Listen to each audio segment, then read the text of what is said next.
Hi friends, అందరికీ నమస్కారం. Welcome to employees updates. ఈ ఛానల్ ద్వారా టీచర్లకు, ఉద్యోగులకు మరియు పెన్షన్లకు సంబంధించి ఎప్పటికప్పుడు లేటెస్ట్ అప్డేట్స్ ఇవ్వడం జరుగుతుంది. సో ఫ్రెండ్స్, ఈ వీడియో కనుక మీకు నచ్చినట్లయితే లైక్ చేయండి, షేర్ చేయండి, అలాగే మన ఛానల్ని సబ్స్క్రైబ్ చేసుకోండి. 2023-24 ఆర్థిక సంవత్సరం ముగుస్తుంది.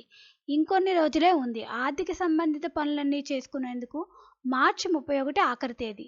అయితే ఆర్థిక సంవత్సరం ముగింపు రోజైన మార్చి 31 ఆదివారం వస్తుండటంతో భారతీయ రిజర్వ్ బ్యాంక్ ఆర్బీఐ కీలక నిర్ణయం తీసుకుంది. దేశవ్యాప్తంగా ప్రభుత్వ లావాదేవీలు నిర్వహించే బ్యాంకు శాఖలు యథావిధిగా పనిచేయాలని సూచించింది.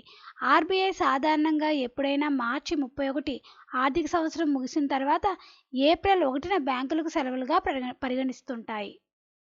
ఫైనాన్షియల్ ఇయర్ ముగింపు సందర్భంగా ప్రభుత్వ లావాదేవీలన్నీ ఖాతాల్లోకి నగదు చెల్లింపులు జమలను యథావిధిగానే కొనసాగించాలని 2023-24 ముగింపు సందర్భంగానే లావాదేవీలు జరపాలని సూచించింది. ఆర్బీఐ ఆదేశాలతో తెలుగు రాష్ట్రాల్లోని ప్రభుత్వ, ప్రైవేటు బ్యాంకులన్నీ యథావిధిగా పనిచేస్తాయి.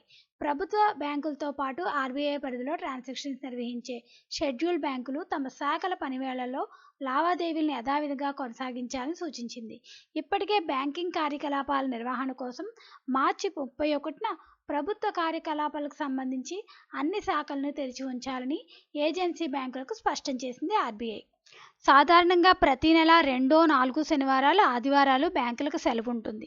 2023-24 ఆర్థిక సంవత్సరం ట్రాన్సాక్షన్స్ అన్ని సక్రమంగా నమోదయ్యేలా చూసేందుకు మార్చి 31న ప్రభుత్వ రసీదులు చెల్లింపులను నిర్వహించే అన్ని బ్యాంక్ బ్రాంచులు లావాదేవీల కోసం తెరిచి ఉంచాలని భారత ప్రభుత్వం కోరినట్లు తెలిపింది reserve bank. Reserve bank website ప్రకారం మొత్తం 33 ఏజెన్సీ బ్యాంకులు ఉన్నాయి.